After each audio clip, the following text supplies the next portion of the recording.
want to. I like to introduce myself. My name is Capital J. He is a DL Glass. I am a DJ. He is a producer. Together, we rock the Capital City podcast.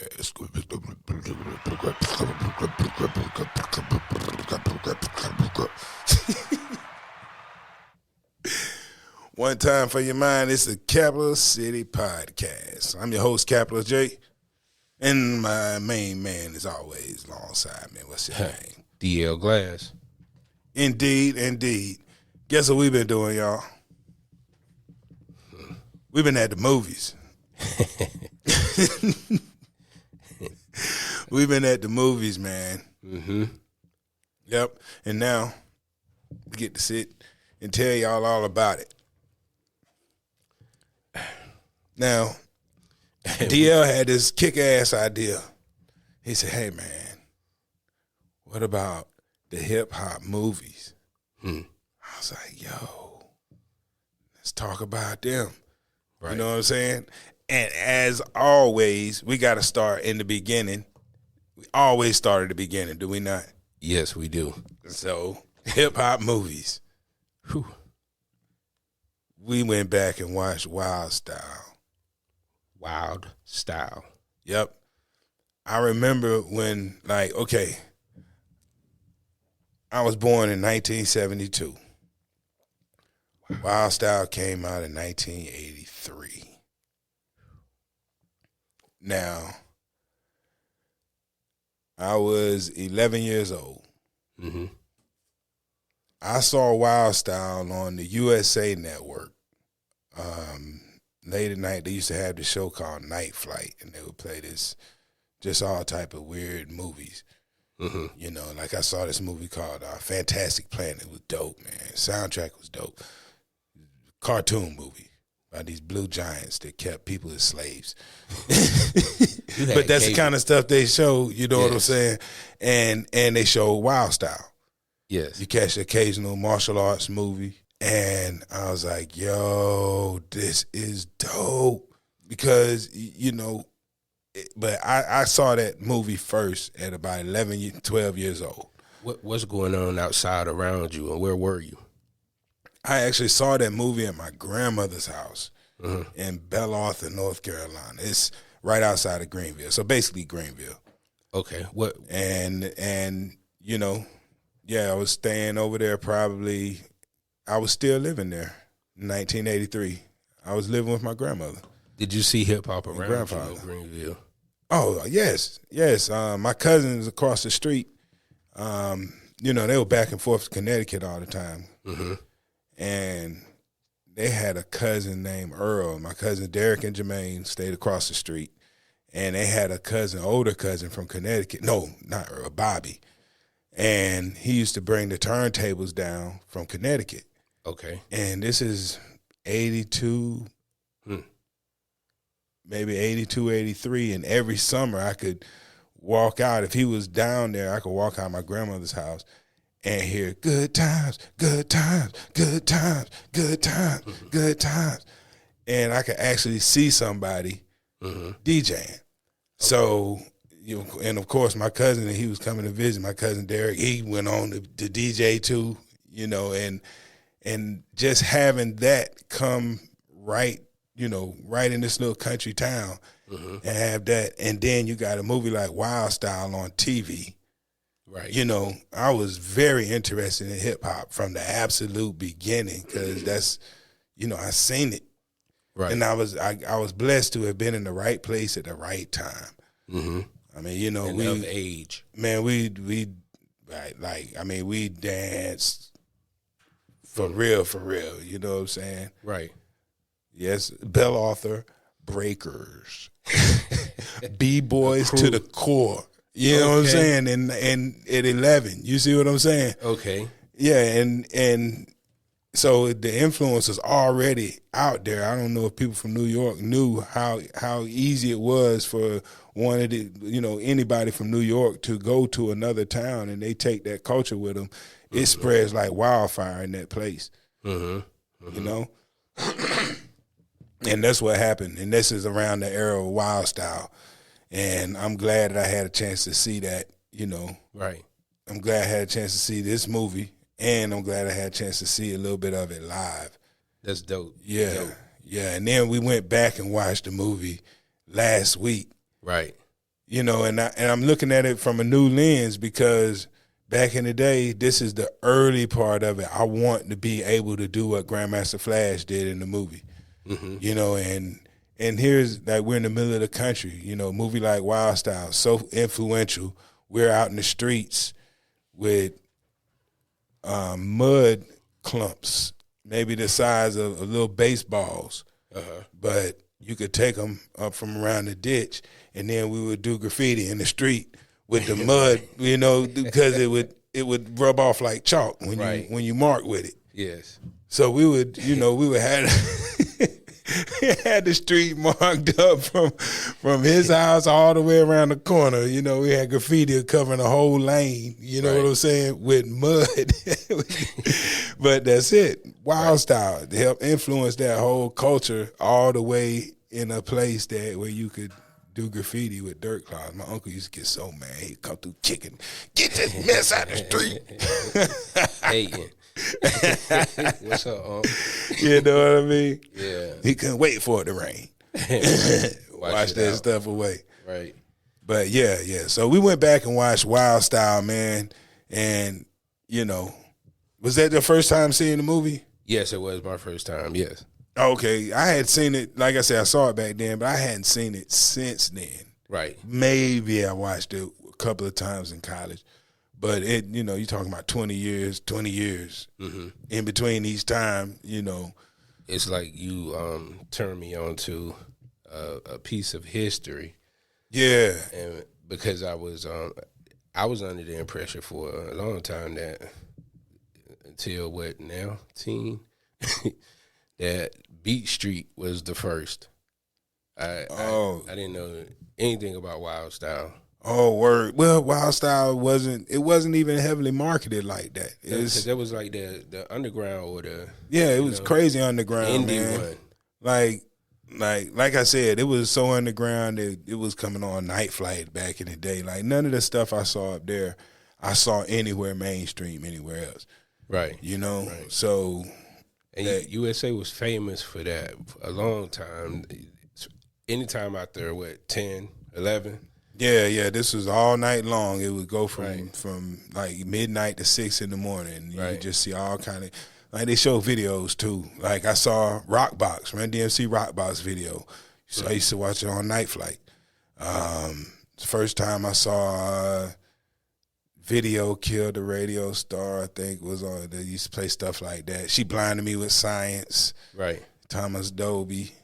Okay, so getting back. Yeah, getting back. Yeah, okay. I mean. Let me ask you a question because it gave you memories and you referenced the different points that you seen the movie.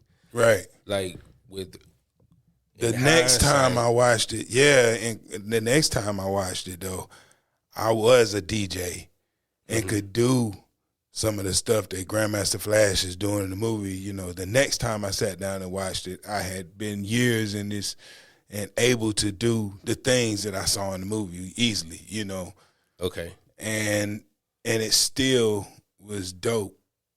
You know what I'm saying? Because that at that time, people were still, all these elements that were in the movie were still kind of prevalent in hip hop.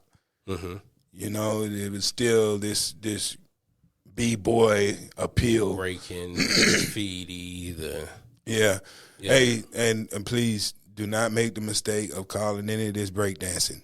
Because I'm telling you, the community that loves, that style of dancing they will kill you for that. So hold on. We'll refer to them. Explain this. Yeah. It's something that through the years, man. Through the years, they've decided that breakdancing is no longer the correct term for because was invented by the media. So I've been told by many a b-boy to stay away from the term breakdance if you want to be taken seriously. I'm just passing on the information. What is it?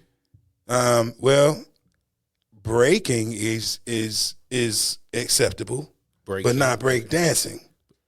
Okay. B-boying is acceptable, Mm-hmm. and everything except for break dancing. They hate that term. The dancing part. Right. And there was a whole lot of that in these movies, these early movies. So, we're going to refer to it. I'm just setting the stage early. It was a lot of dancing in those Right, there was a lot of dancing in those movies. So we're going to refer to those are B-boys breaking. Okay? All right. So we getting that established early. You know what I mean? So breaking we don't break dancing is different. Why? Because of choreography. No, it's nothing different between the two other than one was coined by the media and the other is what the heads call it. And that's all. It's kind of on it for me. You know what I'm saying? And the people who are true dancers and true to this don't like the term break dancing. So out of respect, I'm gonna abide by that and make sure that we refer to people who do it are b-boys or they're breaking, and they're breaking that's the closest you get to break dancing. Right. All right, b-boy. Right. Kind of like at some point people had offense to rap versus hip hop. Yes. You see what I mean? Right. And if you can relate to that argument, then you can relate to the break dancing versus b-boy and etc. Yes. Absolutely. Right. Absolutely. Okay. So there. I'm glad you brought that up. Yes. Right. We don't want to be politically incorrect. Right. And I'm just saying, we for the culture. Right. So that's established. But it's plenty of that in these movies, man. But yeah, the second time I watched it, I was firmly in the world. And it felt, it felt good the second time seeing it, It felt like I had a little gem. I remember I did have it on a videotape, but it was a copy of a copy. And there were times I couldn't even see Fab Five Freddy. You get a bad copy, and they're out there in the subway at night, right? And so you couldn't see him, right? And then I get to watch it again now. Right. And I have an even greater appreciation for watching it when we sat there and watched it. One, because it's your first time seeing it. Okay. The second thing is I'm paying attention to different things now because absolutely the first time and the second time I watched it, I had never talked to Tony Crush. We had him on the show and we actually talked about the the movie. We talked about everything he did. Right. And now I'm going back and looking at this movie after that. Right. And I'm seeing it differently. All that stuff that I took for granted that would be part of hip hop forever, like every song had a DJ on it, in the breaks and stuff. And now a lot of that stuff has disappeared. Mm-hmm. And so I look at this movie with a different appreciation because back when the movie came out, this is everyday stuff still. I'm still going to, if somebody needs a DJ at a show and they're going to rap, I can get 2 copies of a record. Right. And I keep the beat going for you. Right. Like this was still happening, but now a lot of that stuff is just not a part of the everyday hip hop culture anymore. So you look at the movie and it's like, oh man, I remember that. But the last time I saw it in college, like, oh, I'm doing that. Mm-hmm. You see what I'm saying? I'm doing that every weekend. Right. But now, it's been years since you see this kind of stuff happening. Yeah. Yes. I think it's here, but in other countries, they still doing it. Yeah. Hard. And I think, so I got a greater appreciation for watching it because of, like you said, Tony Crush. When he came on and some of the stuff that y'all was talking about, the movie kind of, what's the word I'm looking for? It was like certified at this point because I don't think he would have been a part of it if it wasn't, you know what I'm saying? Right. They were the hottest things out back then. Yes. Like everybody in that movie, well, first of all, Wild Style. Mm-hmm. At heart It's about a graffiti artist. About a graffiti artist named Zorro. Wasn't that his name on the wall? Zorro, yes. And you got this is a time when a group of other graffiti artists were trying to bring legitimacy to the art form by doing, legitimate pieces up on wall murals and getting art shows and stuff like this. And your boy was a little conflicted about whether or not he wanted to take it there, and be known. First of all, he was kind of anonymous out there. Hold on. Cut. Did I say anonymous? Yeah, you said anonymous. Yeah, man. I don't know where they Go came back. Anonymous. Yeah, he was trying to stay anonymous. So when Fab Five Freddy brings a reporter on the scene who, wants to do pieces about these rising graffiti artists, he's like, yo, you gonna blow up our spot, yada, yada, yada, yada. Right. But social media. Right. He was like, nah, don't be putting this all on Facebook. and Instagram.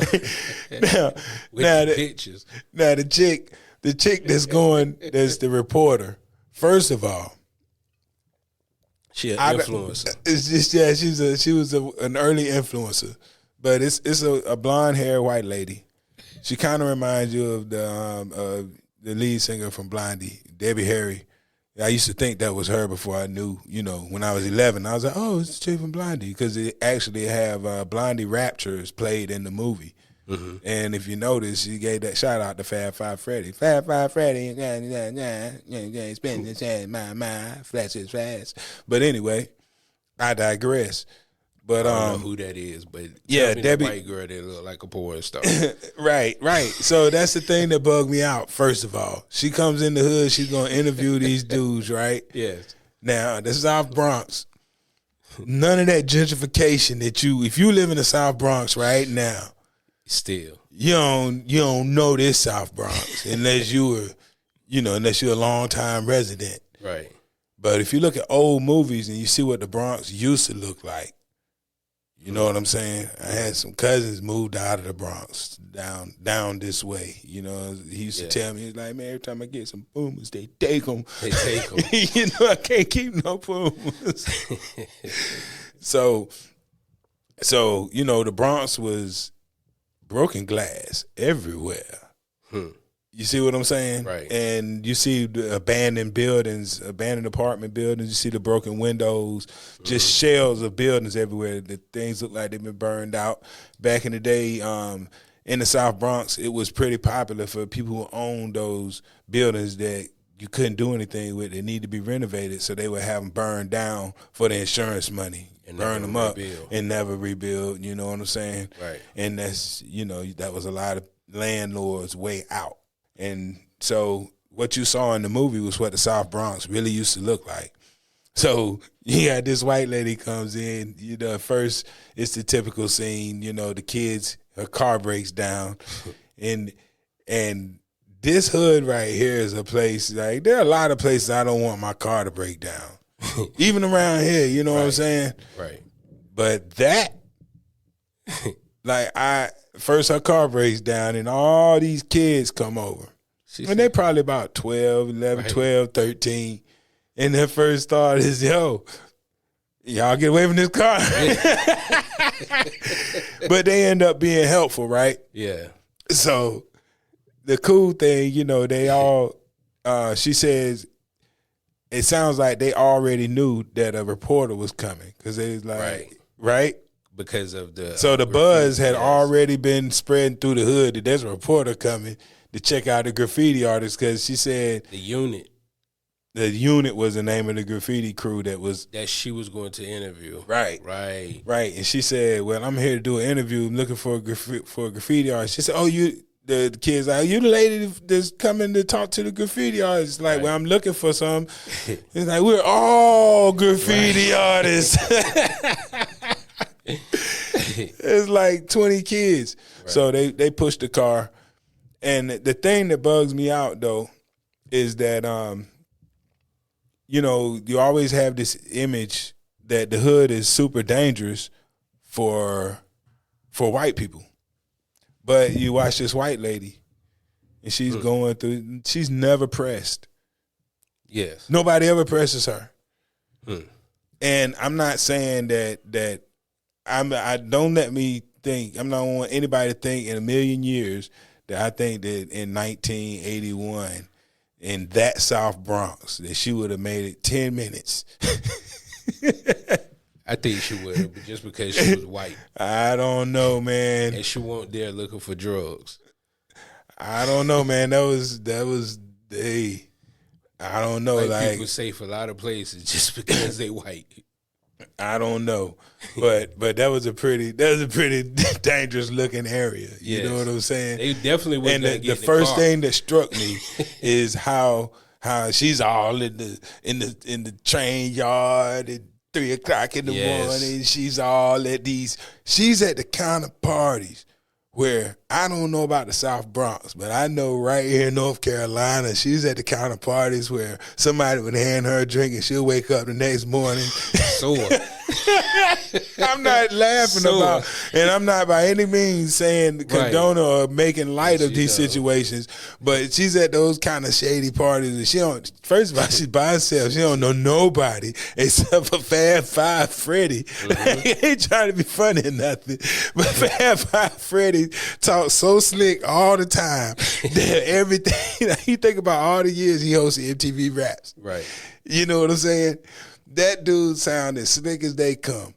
This the dude you walk around the Bronx with. I'm surprised he ain't drop her off with a pimp.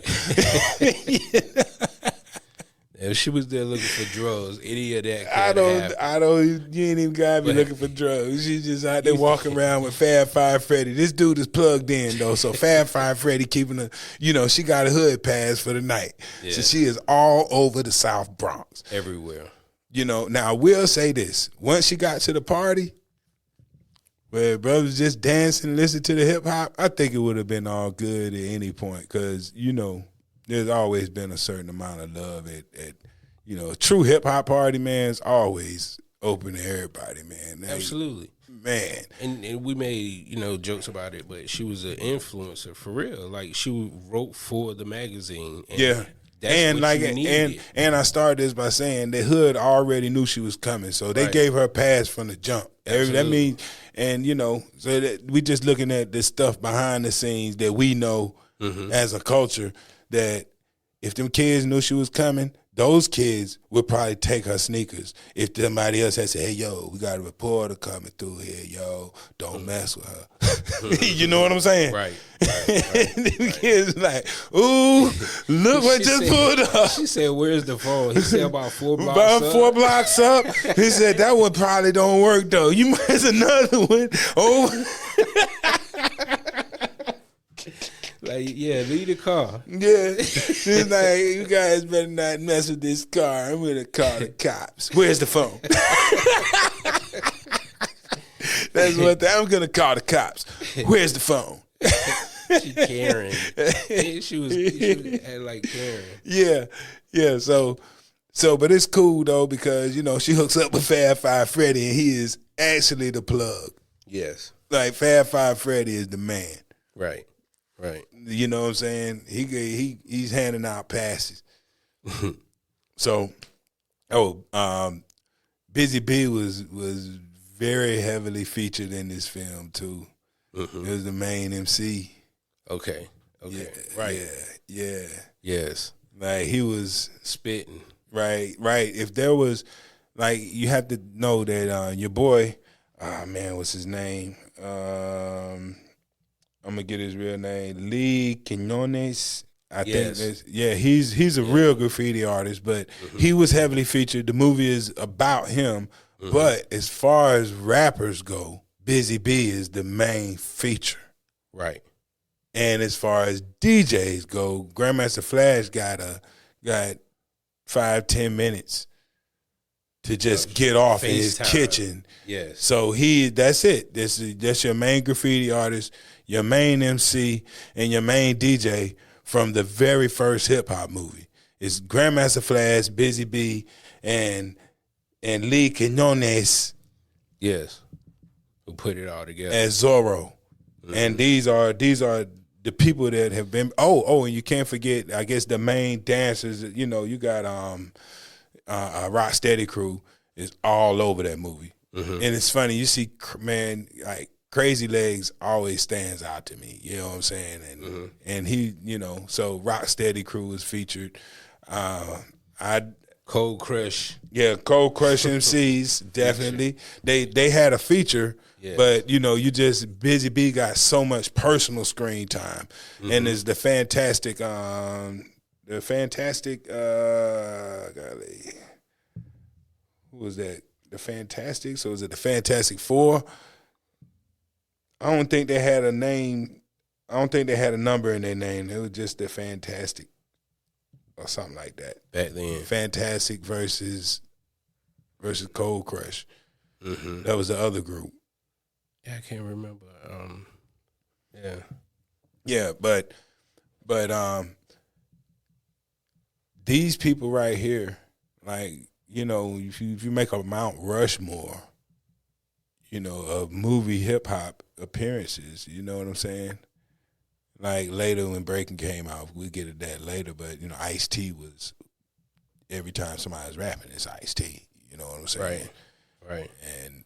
And by the time Beat Street comes out, it's Melly Mel is really kind of featured as the lead MC of this movie. You know, he's the main man on the soundtrack. He shut the show down at the end. You know, so because it was New York. Right. Which automatically puts Grandmaster Flash somewhere on the scene again.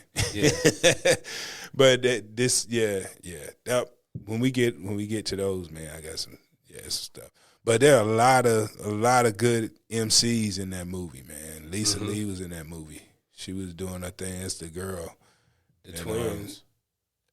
The twins, those girls. Nah, the guys. What? They weren't twins. That was talking about Double Trouble. Double Trouble. Oh man, no, yeah. Double Trouble. Yeah. Sheesh. Right. Man, I used to. They were talking street shit. Oh man, we're gonna get to that. We're gonna get to the Double Trouble. Yeah, it was to the Double Trouble show. Yes, indeed. So Zorro doesn't want to go public with his stuff, but they take the girl through the hood and they go to a hip hop show, and it's dope. You know what I'm saying? It's just a great night at the club. The MCs perform, and you got a chance. Like if you've never seen what hip hop looked like, and like even that type of hip hop, I got a chance to see that type of hip hop go on. But even then, I wasn't quite of age yet. By the time I started getting into being able to DJ in the club, you know, just having the MC battles like that, it was starting to get more and more scarce. You see what I'm saying? Right. But I do remember a time. Because the machine had picked it up by this point. Well, it was just the way people partied had changed. You know what I'm saying? Like, you know, we don't do anything for too long as a people. Right. So you got to think, man, they started recording Wild Style. They were getting footage as early as 81, 82 for an 83 release. Right. Man, this thing been going on for 2 years in New York, heavy. You know how things spread, and when something becomes as big as the culture around dancing at the time, it's gonna fizzle down soon.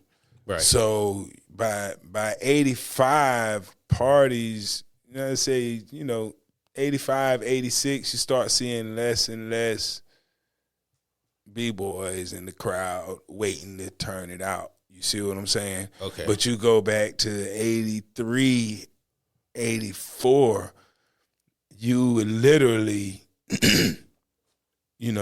give them dudes 20, 30 minutes. You see what I'm saying? And the crowd would stop dancing. And that was one, music changed. And it ain't just the music, but like the clubs, it was a love-hate relationship with breaking back in the day.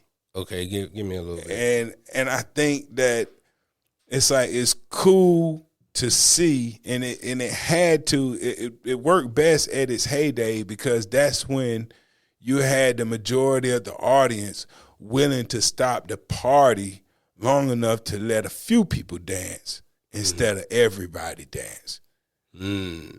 So it had to happen at its heyday for this to be a nationwide thing. You see what I'm saying? Because outside of select pockets, people go to the club. They're not like, if the party's hot, they don't want to move so you can do this. Yeah. You see what I'm saying? Right. So it has to be, everybody has to be with it for it to be allowed in a club, right, without being too disruptive. And then you got some cats that just get way too aggressive with it. You know what I'm saying? The same thing with so you were DJing those. I have DJ'd and been in those venues, but they were so scared. this is the early days. Matter of fact, when things were that hardcore, I wasn't in the club DJing, but I come from a club kind of background. Like my dad owned clubs, and we just I've been able to see what clubs look like, and it wasn't for everybody. You know, it was only certain places where you could go and have, you know, especially after about 84, 85, you know, it wasn't getting ready to be clearing out. Right. So that we could do this in the hottest part of the night, you know, because it's like people not as interested as they used to be. Only the true heads was still with it. You see what I'm saying? Right. And nobody was breaking to Will Smith. No, not that I remember. Well, the thing is, you got to think that Will Smith and Jazzy Jeff, they are just as much a real MC and DJ as Grandmaster Flash and the Furious Five. Yes. Like, these dudes were there. They did what they did in the early days, too. 2 turntables, microphone, rock the crowd, rock the club, you know. And, you know, no matter what Will Smith has done after then, Will Smith was a real MC, and he did real work with a real DJ in the early days of this thing, like way before you even knew who he was already doing it. Absolutely. So yeah. And what you get to see in that movie is the same craft that Will Smith perfected, or just honed. That was his skill. Like, when you watch that movie, you see a DJ doing what he does. Right.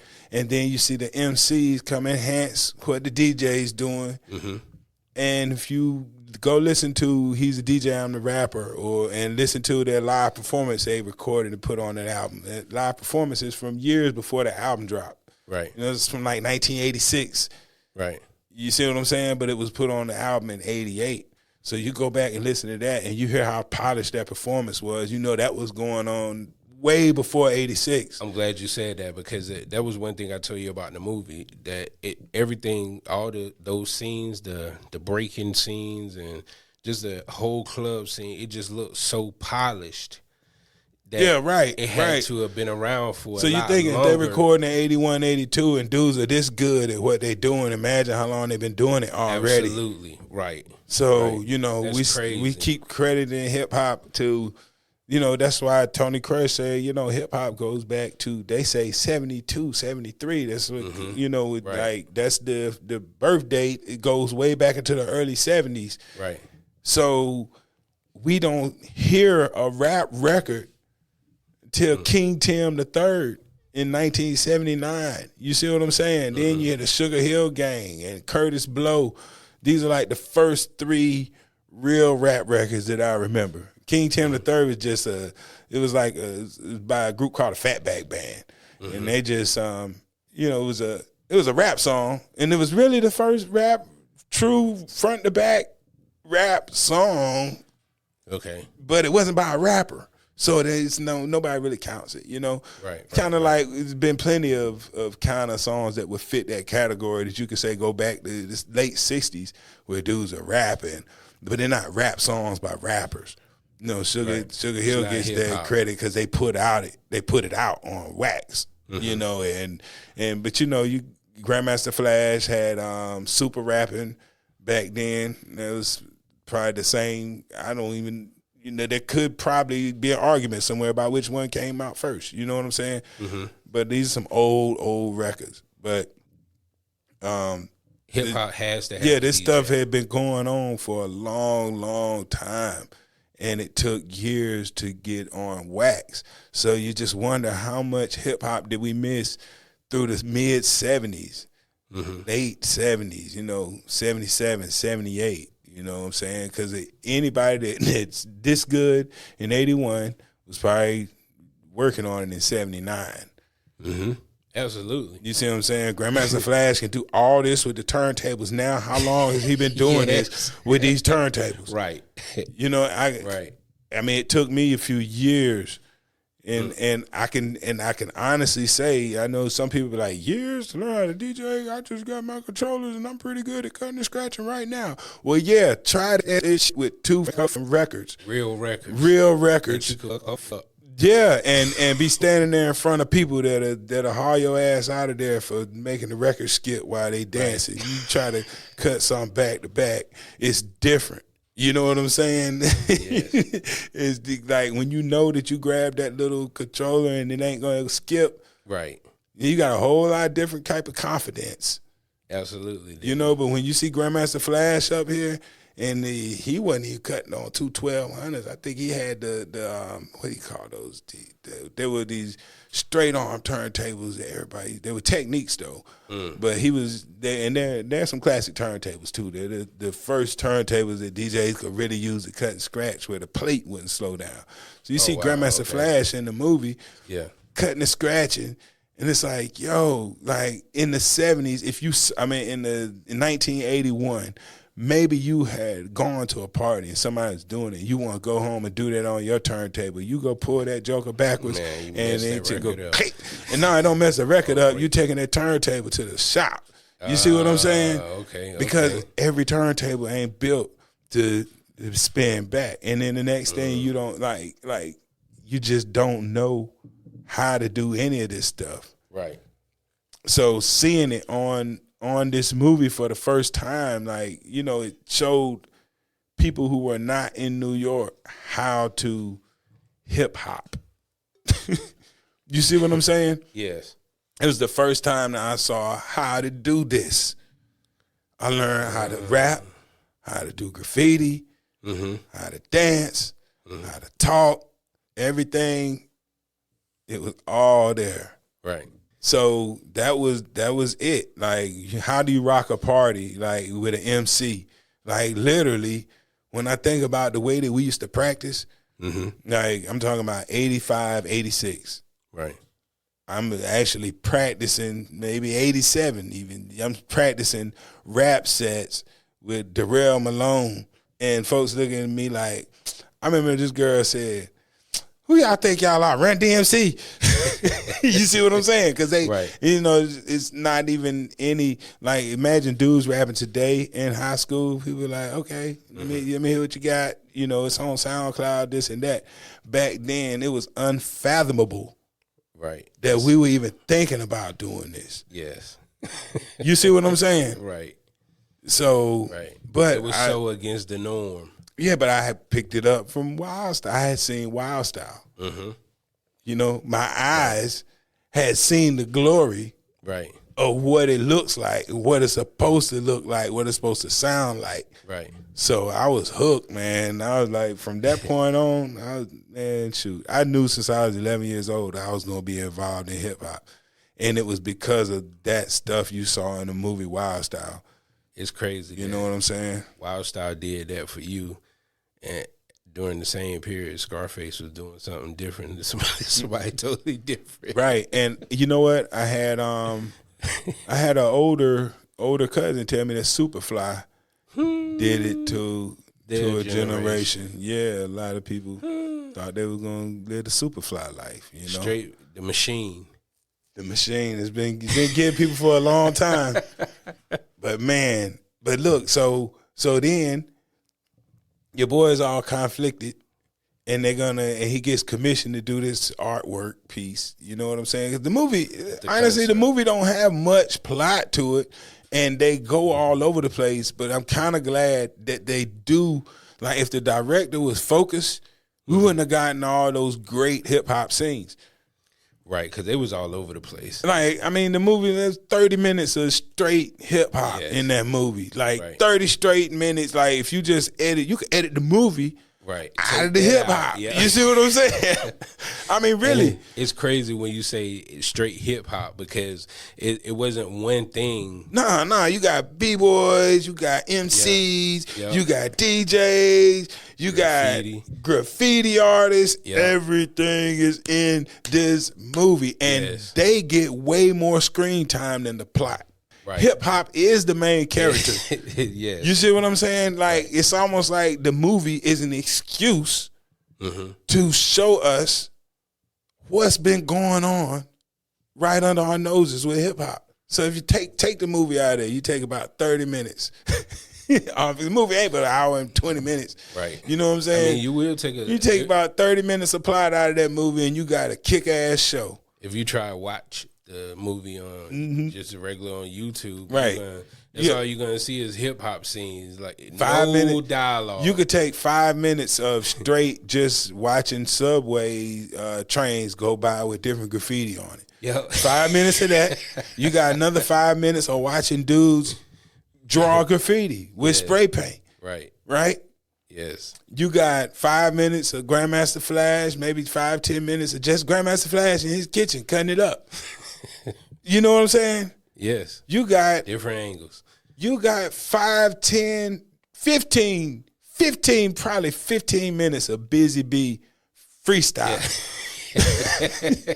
not one occasion, but various occasions. Yeah, probably 15 minutes of freestyles from Busy Bee.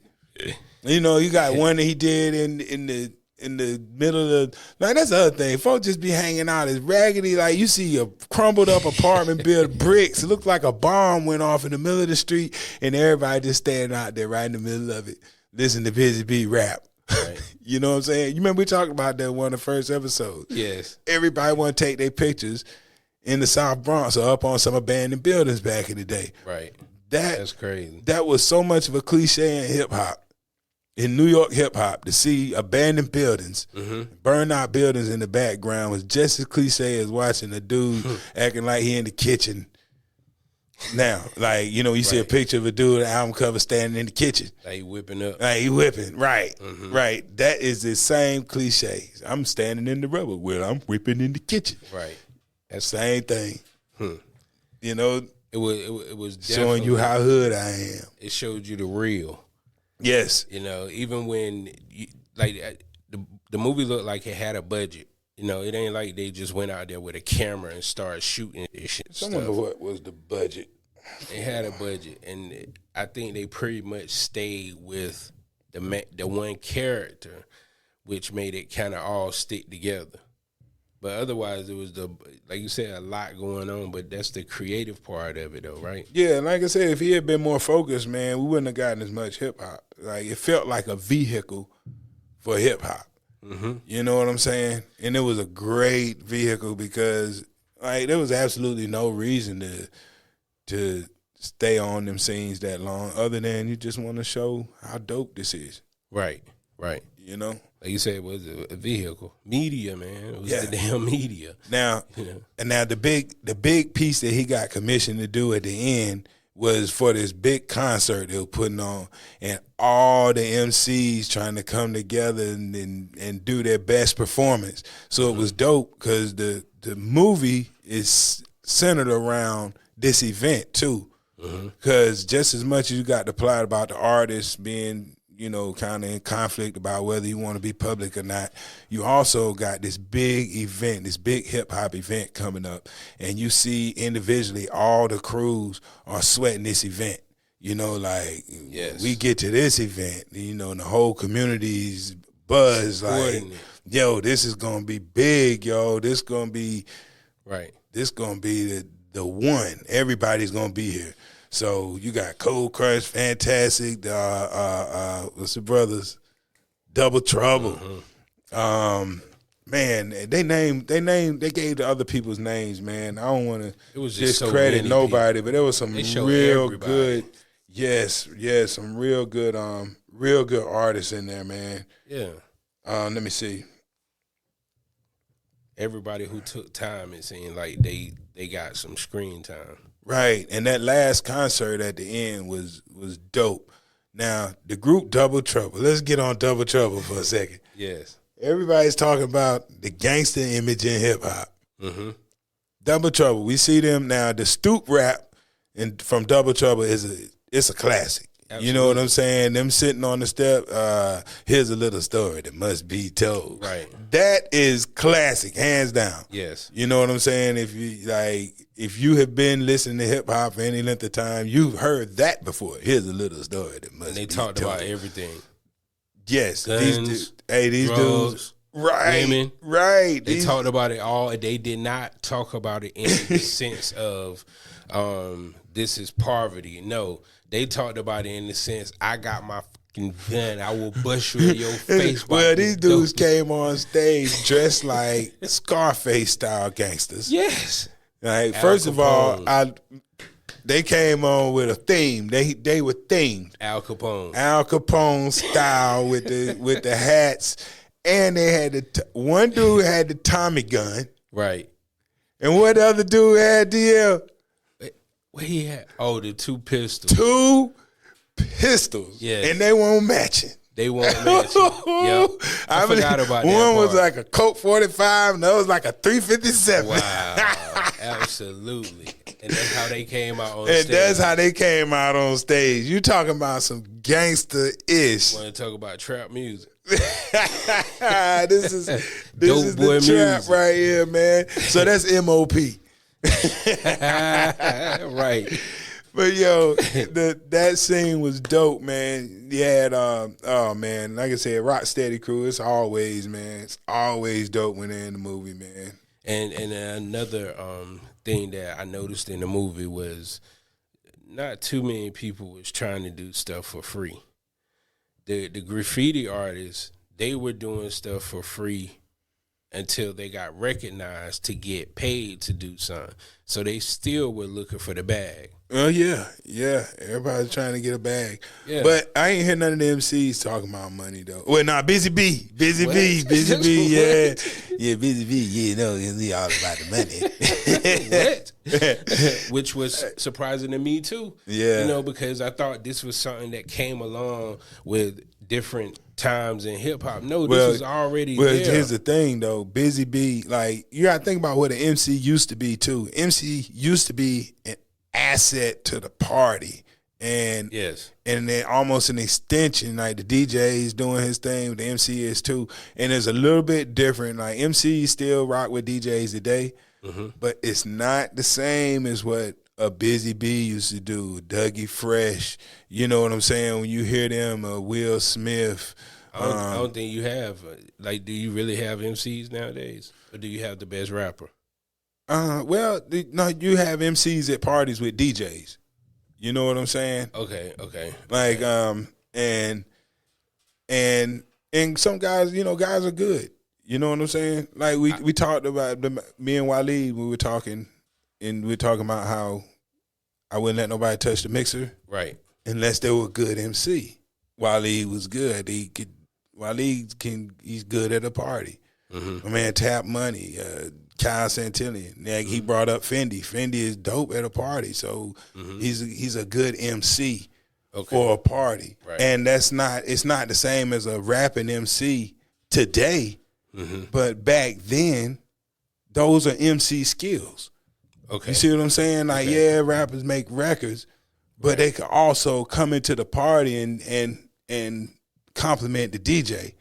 And that's what you saw these MCs able to do with the music. You know what I'm saying? If you think about it, like those raps aren't just about them. They're about the party. Right. I got you. And everything that's said is keeping the crowd involved too. Right. And these people are good MCs from, the traditional early days. I got all had that. They had to have a little bit of that skill too. It's this personality that you bring to a function. And that's Busy B had gobs of that, man. Like, you know, you watch the movie, you see, like, okay, if it's 1981 and I'm having a hip hop party, yes, damn right I'm paying Busy B to come to the party. I mean, Hype it up. Right. Like Fat Man Scoop is an MC. You know, damn good. And he's like, you know, and what he doesn't do the exact same thing that Busy B was doing. But in a sense, it's the evolution of what you saw early in the days. You know, he's working with the DJ and keeping his party rocking. And I guess looking at it that way, there are a lot nowadays. Yeah, some people are good at it and some people not so much. Right. You know? I like the like I said, I like how it showed everything that was associated with, because, you know, doing graffiti back then, without the other creative parts, graffiti wouldn't matter. You know what I mean? Like, and I can't say wouldn't matter, but this was like a vehicle for it. Well, you know, I think like graffiti stands by itself. I don't think it needed hip hop, you know, but I will say this, graffiti became our font. Okay. If that make, you know, if you think about the early days of hip hop, you know, graffiti was always around and graffiti artists were going to do it with or without hip hop. Right. But they're so linked that it became our default font for years. It was the way that we wrote ish. Thank you for clarifying that for me. Yeah, it's like, you know, That's what I'm trying to say. Yeah. For people, you know, Yeah. I know I'm not trying to, like, for some people don't know what font is, you know, but a font is the different style of letters that you use on the computer, like, you know, the whatever you used to see in this one font, but then right, and graffiti, the way it looks, you think about when it came time to put out records and you look at how the artists' names were written across the top of the record, it looked like graffiti. That was our font. It's how you knew that this is a hip-hop product, because the writing is in graffiti. You see old movies or TV shows that come on, if they want you to know that it was street connected and hip-hop related, then the name of the show would be written in graffiti style. Right, street. Right, and that's our font. So that's what graffiti became for hip hop, but it's not because of hip hop. So you know, hip hop enhanced what was already there with graffiti, and it gave graffiti a vehicle for this font. Nobody else is going to use that to stylize their letters, right? But we did, and when we got popular, Run DMC, you look at it first, it looked like spray paint, you know, even simple tag, it almost, you know, but it's graffiti style. Graffiti, you know what I'm saying? It was very important to, I guess, show, you know, because it's always got to be a visual component to the creative process for somebody to actually see what you did or see what you were about or whatever. Yep, and to a much lesser extent, you see, like, to me, that style lives on at fairs all over the country. Whenever you go get a hat, yes, you know what I'm saying? Screen print or anything. Screen print, and they get you, you know, you get you a T-shirt and they airbrush it right there on the spot and jazz it up for you. I ain't seen that's a graffiti artist. You know, you know what I'm talking about, though? Yes, absolutely. You know, have your name in the black. They do the license plate for you on the spot. That's graffiti. Yep. You see what I'm saying? So that thing lives on. Right. Just in a different form. Right. She said, "Pimpin' ain't dead, just moved to the internet."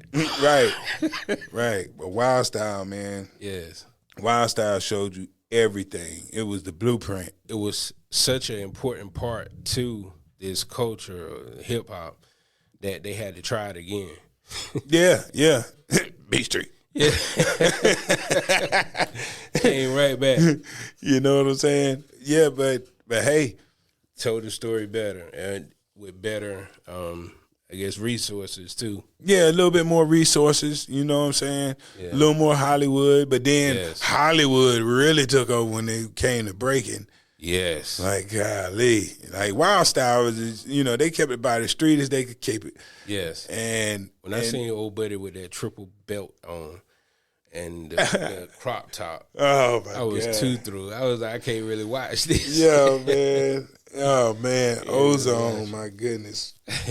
Oh, man. Ozone. Was that hip hop? I mean, it's all hip hop, man. You know what I'm saying? But that's where Hollywood had its claws in that thing, man. You know saw what I'm saying? hip hop from a distance, as a youngin, and I didn't see that as much. I may have seen it on one or two guys, but it was obvious that. What are you talking about? The way they dress and breaking? Yes, I saw guys actually dress like that, but they were the guys who wanted to be, I guess, extra. Right. You know what I'm saying? They was always extra. Yeah, and by that time, it was, by the time breaking was the nail in the coffin. I mean, you know what I'm saying? Like, once that happens, it's like, yo, man, forget about it. Forget about it. Yeah. Man. Like, it ain't cool no more because of breaking. You know what I'm saying? Like, I don't want nobody to confuse what I'm doing for what he doing. He was breakdancing. And it ain't even just him because he's a well-respected dancer out here. So, your boy that played Ozone is, he earned his place in the dance world. Okay. But as a hip-hop fan from the very beginning, what he was doing in there it hurt my eyes too, man. I was like, now your boy Turbo was killing it. Boogaloo Shrimp, he was, man, that dude was the real deal, yo. Now, he was the real deal. And he was, to me, as a true student of B-boy culture, he was the saving grace of breaking. Okay. They had to have some component. He was real, man. That dude, oh, man. But nobody else felt that. I ain't gonna say nobody, because like I said, all them cats that worked their way into that movie, man, they worked their way up on the streets of LA too. Yeah. And they were street performers too, but they come from a different, like, it's a different style. You know what I'm saying? Absolutely. So, it was a little hard for me to appreciate because the New York style is so aggressive, and this was not as an aggressive of a style. So, that's why they came back with gangster rap. hey, they had to. You know what I'm saying? Ice-T was like, shit, I was in that movie too. His next damn record was Gangsta Officers. Oh, shit. It was too, right? It was, man. 6 a.m, police at my door. Yeah. That was 2 years after breaking, a year after breaking. He was like, yo, they got me out here screwed up, yo. I got to go hard on these fools. I can tell the truth. And he went hard, and then the moment you forgot about all that breaking stuff, he's like, whew, now I can go back to Hollywood. Yeah. He hated being away from Hollywood. Ice-T went back as soon as he got his daggone rap back. What was the first thing he came back with? Well, after breaking? Yeah. 6 a.m. Oh, no, I'm talking about movie-wise, Hollywood. Oh, New Jack City. New Jack City. I want to shoot you so bad. He's still one of the worst actors in the world to me. Man, I give Ice-T plenty of props, man. He ain't bad. He's better now. Why? Because he older. Well, I mean, his time on television, I think he's honed his craft a little bit. Yeah, he's been up there about 30 years. Yeah. He's been up there for a minute. I mean, like now when I see him in that commercial talking about car shield, I believe that it's so. Because he been on TV for so long, making checks, saying what it take. I get it. Your boy from the Soul Sonic Force was on one of the commercials. He's like, when I see my boy Ice-T doing the commercials, I knew it was official. Yo, that's the power of Hollywood. There too, though. That's the power of Hollywood, man. AI, yeah. Yep. Yep. Ice-T, man. He's official, man. T getting the check over here. I'm gonna get me one. Yeah, boy. Hey, look. This is since we gonna be at the movies for the next next little while. Hey, man, can we do the Go-Go movie one day? Yes, I gotta watch it. I gotta watch. All right, yeah. man. All right. It's a movie called Good to Go. You might find it as Short Fuse. So you gotta give him a score. Hey, man. The Go-Go had a movie too. No, so. not. I'm talking. Oh, about a score Style. for Wild Style. Yeah. Whoo. And this what it encompasses is storyline, cultural relevance. Storyline was terrible. There is no storyline. Now we're gonna rate them all on these 3 categories: storyline, cultural relevance, and Cultural relevance is through the roof. star power. Star power, right? You know what I'm saying? Okay. The plot was weak, but I would say this: if I look at it from the perspective of hip hop being the main character, then the plot was strong, and it served its purpose. Mm-hmm. You know, like I said, it was just a vehicle to get these awesome performers some screen time, yo. Right.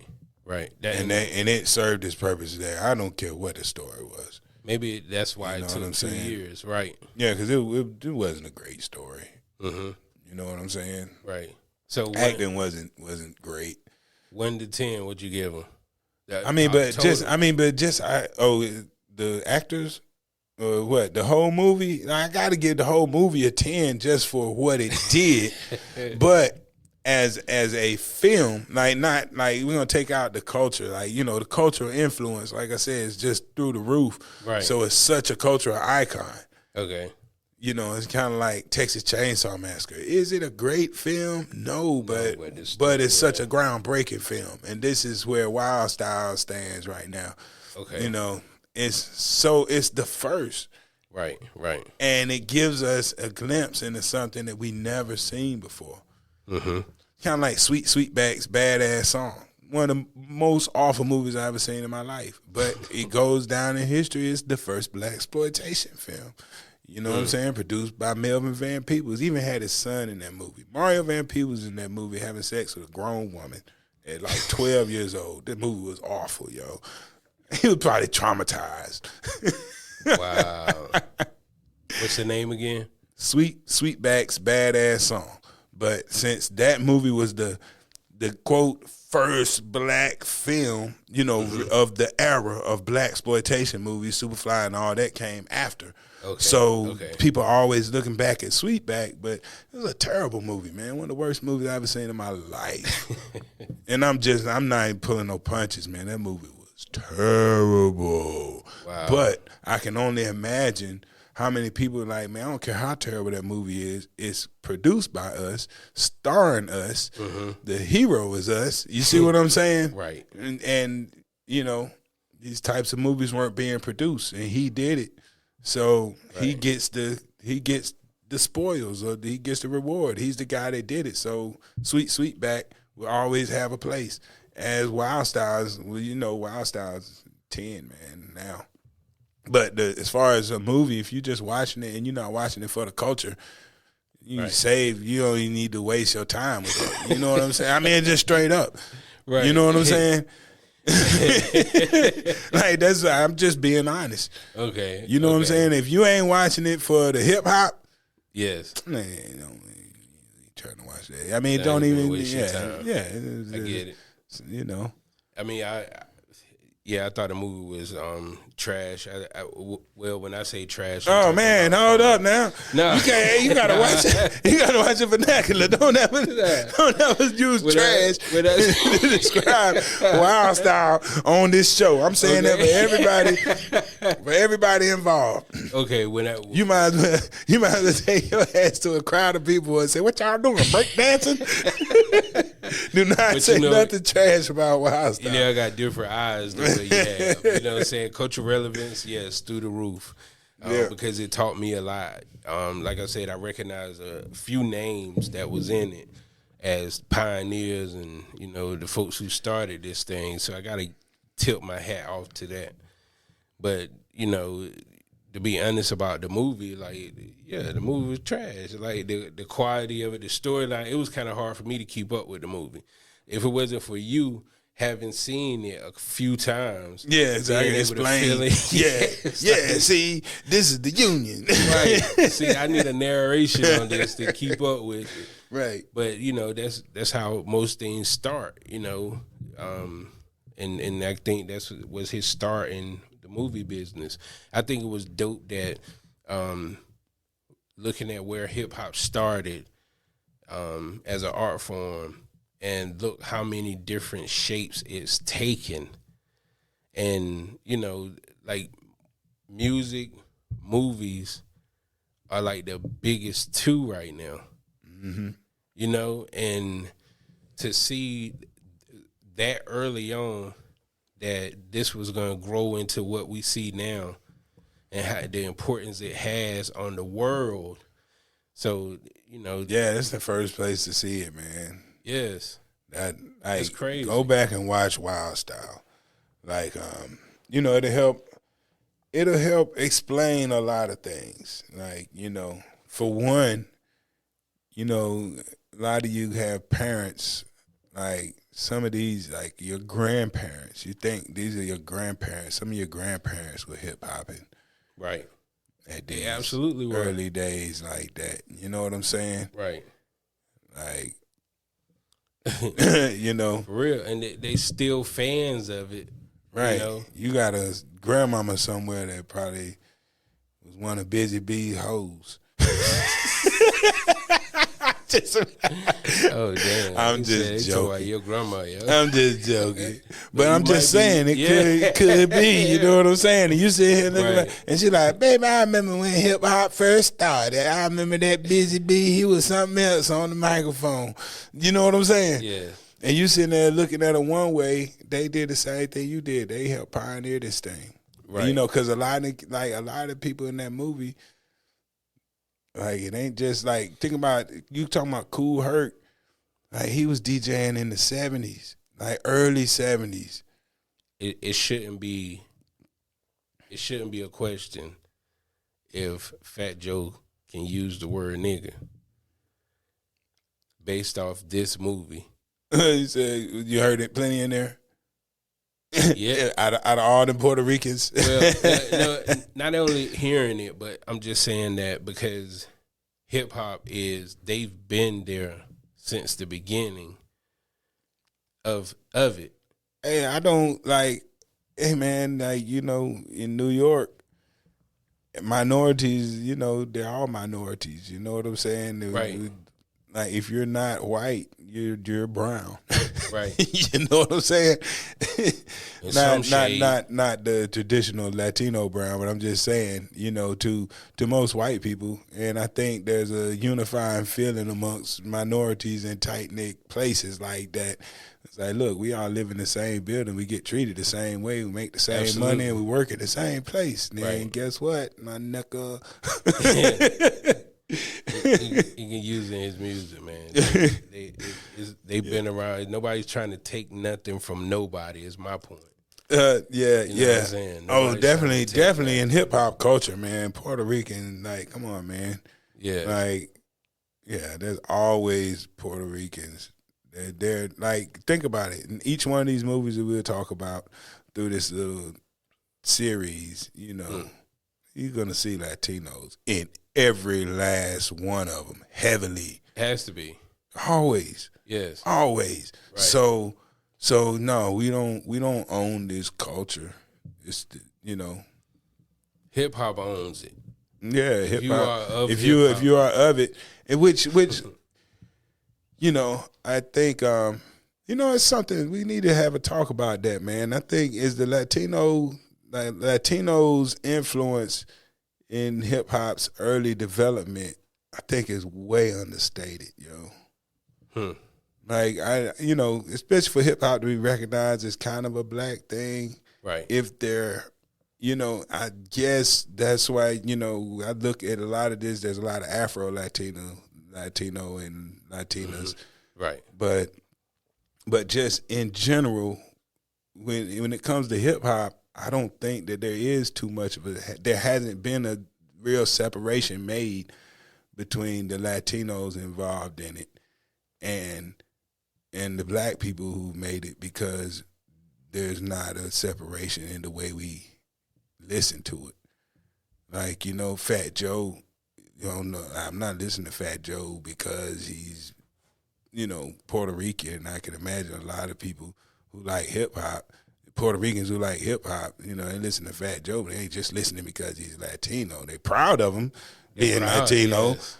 But it's not why they listen. They listen because he's dope. You know what I'm saying? Yes. Big Pun is dope. Right. You know, there's nothing you can say about that. And there has never really been. I've never heard anybody. You know, as far as New York hip hop go, I haven't heard anybody separate Latino hip hop from black people's hip hop. It's always been one and the same. The only thing is reggaeton. Reggaeton like is something else, but I'm talking about the Latinos that have been involved from the early days. And that's gonna be another. That's another topic. We're gonna talk about that because I do remember when I started seeing Latino artists who had a huge Latino fan base, and I started seeing them not have a lot of black fans. And I remember when that happened, but it didn't happen on the East Coast. This was a West Coast phenomenon.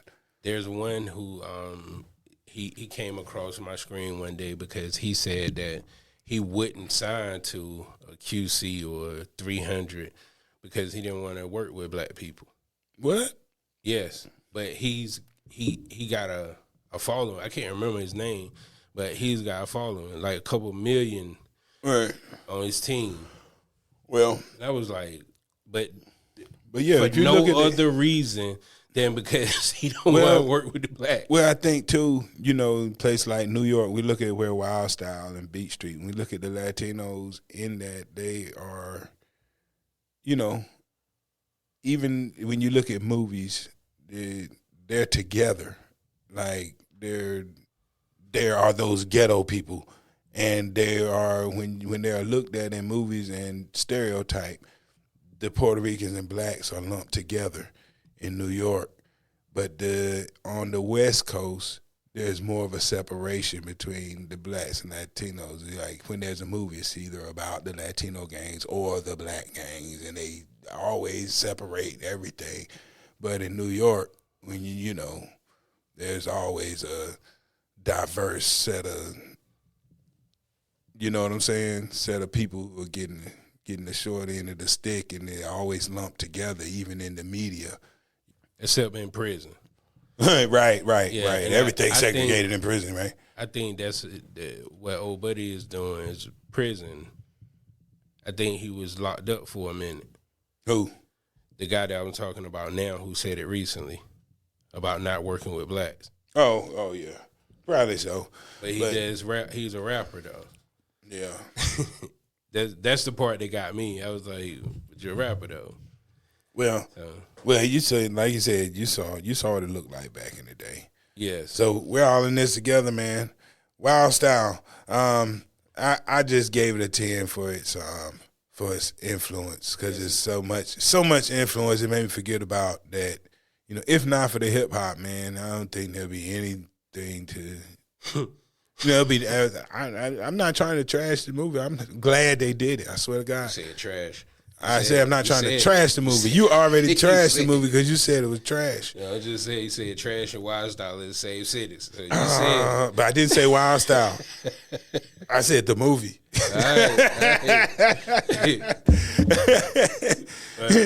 So you would not recommend this movie? No, I would recommend this movie for anybody that likes hip hop music. I think they need to see this movie, and you know it'll help you understand me because I'm in a tough spot, man. Because I got that growing up, and now I got this today. Mm-hmm. And it's hard to coexist in both of those worlds. You know what I'm saying? To come from that, right, what I grew up emulating and what I started doing. And think about it, the records are gone, the computer's here. You know what I'm saying? We have controllers, beats are matched automatically. Right. DJs don't, rappers don't use DJs no more. Right. Everything's changed from the days of Wild Style. So anybody that's into it today, I want you to see it just so you can see how it used to be. Just for the sake of, if you're a fan of anything, you want to know how it started. Like people who are really into boxing, you think they don't know who Muhammad Ali is? Right. You see what I'm saying? Right. So just And for the boxing's sake, been around a lot longer. or anybody in the boxing knows who Jack Dempsey and all these other people, they know, Yes. they know the history of boxing They know. because they love it. And if you love hip hop, go watch Wild Style, Yes. because this is the earliest documentation on film of what hip hop authentically looked like in its infancy. Right. It's as So- early as you can get it. And instead of the number scale, we're gonna do the alphabet. So this gets an A+. A+ for just to document hip hop like Right. this, man. Whoever had this idea, like, there is no grade for this. This is the first. You Right. see what I'm saying? So it's unfair to grade it. All right. There was no standard. Right. The bar has been set now. You know what I'm saying? They set the bar, so you Right. can't grade them post because other people exceeded what they did first. They the first. You just got to get in their place, and nothing else compares to the first, because the first is always an experiment, like Sweetback. Right. Horrible movie, but it's the first. Without Sweetback, you don't get Superfly, you don't get Shaft, you don't get Black Caesar. Yes. All much better movies. Right. But they don't happen without Sweetback. You see what I'm saying? Right. So, I'm not gonna be too harsh on it. I get it. Yeah. I don't have no problem with your A. What you give it? I'll give it an A too, since you put it on those terms. I'm not gonna give it an A+. Nah. But I'll give it an A. And like If we gotta break it down in its categories, man. Okay, acting. No. What? The only reason I'm saying that is I'm thinking. No, seriously, Okay. seriously. Okay. If we're gonna be doing this, let's go through all the little things. Okay, Okay. the acting, a 2 out of 10, 3 at its best, right? Am I wrong? No, you're right. You're right. So that's You're right. fair. Okay, plot, 3. Plot 3. Cinematography, 3. Okay. Um, What? Hold on. I gave you 3 categories. what was the It was storyline, story where that goes? Plot, cultural impact, cultural impact through the roof, And, 10 plus. star power. Star power. Star power is a definite 8. Because there was a lot of people in that. You As got see now. Busy Bee. Like, we talking about the people who, like, some of those people were kind of local and never went totally national. But, you got Cold Crush, Busy Bee, Grandmaster Flash, Fab Five Freddy. Those are the most, and Crazy Legs, Rocksteady crew. Think about it, like, these are people who went on, they're still working. All those people are still important. Mm-hmm. You know what I'm saying? Well, I don't know, is Busy Bee alive? Check on that. You know what I'm saying? He will be about 60. You said he'll be about 60. Yeah. He's alive. Good. Good for Oh, Busy shit. Bee. It's crazy we talking about him because October 26th is his birthday. Word. Happy birthday, Busy Bee. Wow. That's what's up. Well, those are the cats that after this movie that fell. Don't worry about it. After something that was up there fell down. Okay. Hey, look. After that movie though, all those people we heard from again. Mm-hmm. You know what I'm saying? Right. The So- early people. Yeah, and I'm pretty sure that graffiti artist, probably did his thing in the art world. Yes. All right, man. So there it is. Yeah. That's Wild Style in a nutshell. We enjoyed it. And if you like hip hop, if you love hip hop, you gotta watch it, man. It's a must watch, man. It's just a must watch. End of story. If you call yourself a fan of hip hop, it's a must watch. Put it on your bucket list. Shit, I agree. If you want to learn and know where this thing came from, watch it. Yep. You'll see. Yep. So we out of here. It's the Capital City Podcast. I'm your host, Capital J, alongside my main man, DL Glass. and we at the movies.